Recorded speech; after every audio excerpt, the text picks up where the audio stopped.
सोनारपुर में अभिषेक बनर्जी पर हमला, हुलगी में कल्याण बनर्जी पर वार।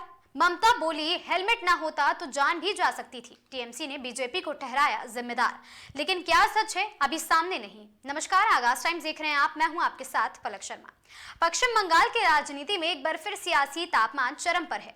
पहले सोनारपुर में टीएमसी के राष्ट्रीय महासचिव अभिषेक बनर्जी पर अंडे फेंके गए, धक्का मुक्की हुई और चोर चोर के नारे लगाए गए, उनके साथ मारपीट की गई।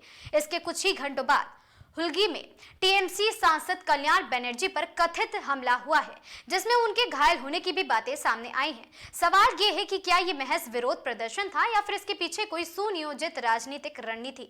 और सबसे बड़ा सवाल, जिस तरह टीएमसी ने सीधे बीजेपी पर आरोप लगाए हैं, क्या उनके समर्थन में अभी तक कोई ठोस सार्वजनिक सबूत सामने आया है या नहीं। सोनारपुर के कमराबाद इलाके में अभिषेक बनर्जी चुनाव के बाद हिंसा से प्रभावित परिवारों से मिलने पहुंचे थे, लेकिन वहां पहले से मौजूद प्रदर्शनकारियों ने उनके खिलाफ नारेबाजी शुरू कर दी। हालात इतने बिगड़ गए कि सुरक्षा कर्मियों को उन्हें हेलमेट पहनाकर बाहर निकालना पड़ा। टीएमसी का आरोप है कि यह हमला बीजेपी समर्थकों द्वारा कराया गया है और साथ ही स्थानीय प्रशासन मौके पर पर्याप्त संख्या में मौजूद नहीं था। इधर हुलगी जिले में टीएमसी सांसद कल्याण बनर्जी के साथ भी धक्का मुक्की हुई और मारपीट की खबरें भी सामने आई हैं। कल्याण बनर्जी ने दावा किया है कि उन्हें घेर कर निशाना बनाया गया और उनके सिर पर चोट लगी है। इस घटना ने राज्य की राजनीति में और ज्यादा गर्मी पैदा कर दी है। इन दोनों घटनाओं के बाद मुख्यमंत्री ममता बनर्जी का बयान भी सामने आया, जो कि चर्चा में रहा है। उनका कहना है, अगर अभिषेक बनर्जी के सिर पर हेलमेट ना होता तो उनकी जान भी जा सकती थी। ममता ने इलाज में देरी और प्रशासनिक लापरवाही पर भी सवाल उठाए।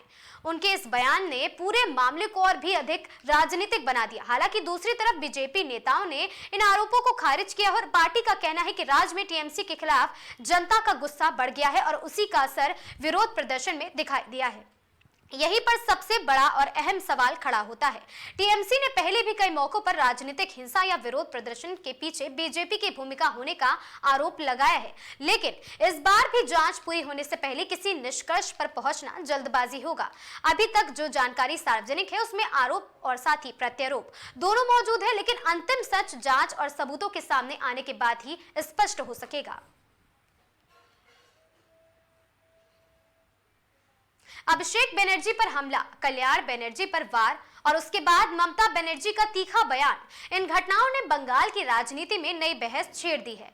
क्या ये सिर्फ राजनीतिक विरोध है या फिर इसके पीछे कोई बड़ी साजिश है? इसका जवाब फिलहाल वक्त और जांच के हाथ में है, लेकिन इतना तय है कि ये चुनाव खत्म होने के बाद भी बंगाल की सियासत में टकराव और तनाव का दौर अभी खत्म होता नहीं नजर आ रहा है। आपकी क्या कुछ राय है इस पूरे घटनाक्रम को लेकर, हमें कमेंट बॉक्स में जरूर बताएं। और वीडियो पसंद आया हो, जानकारी रोचक लगी हो तो वीडियो को लाइक, शेयर और चैनल को सब्सक्राइब करना बिल्कुल ना भूलें। मैं थी आपके साथ पलक शर्मा।